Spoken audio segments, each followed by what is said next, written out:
OUVE got some crypto, stocks, maybe even precious metals sitting pretty in your Uphold account.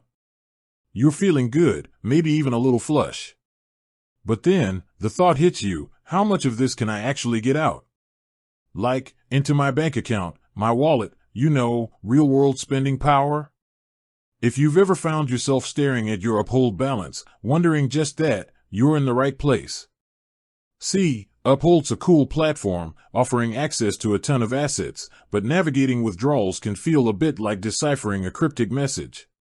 There's this talk of limits, fees, and verification levels, and it can leave you scratching your head. You're not alone. I've been there, and I know the frustration of wanting to access your funds without getting bogged down in confusing jargon. So, let's break it down, shall we? First off, the how much depends heavily on what you're withdrawing to. Are we talking bank transfer? Crypto wallet? Another Uphold user? Each has its own set of rules. For bank transfers, you're usually looking at daily and monthly limits. These limits are typically determined by your verification level. The higher your verification, the more you can withdraw. Think of it as Uphold getting to know you better, building trust, and unlocking higher access.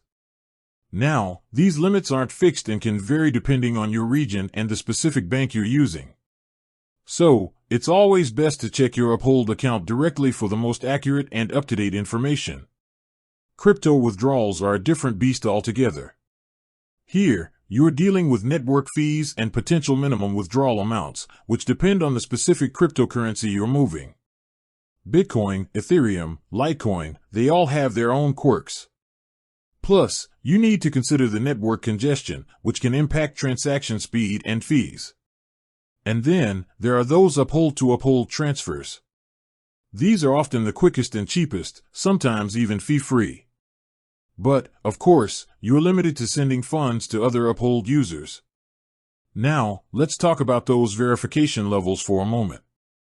Uphold uses a tiered system, usually involving things like verifying your identity and address. The higher your level, the more you can do, including withdrawing larger amounts. This is all about compliance with anti-money laundering regulations, so it's a necessary step. But here's the thing, fees. They can eat into your profits, especially for smaller withdrawals. Bank transfers often come with fixed fees, while crypto withdrawals can have variable network fees. It's crucial to factor these in before you hit that withdraw button.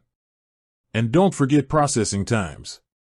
Bank transfers can take a few business days, while crypto withdrawals can vary depending on the network. Uphold-to-Uphold transfers are usually the fastest, often happening almost instantly. So, what's the takeaway here? Do your homework.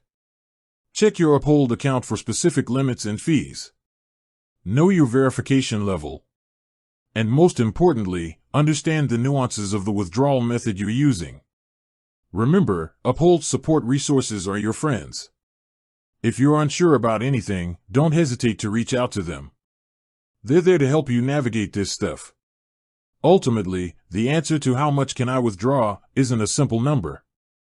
It's a combination of your verification level, the withdrawal method, and the specific asset you're moving. With that said, thanks for watching and until next time.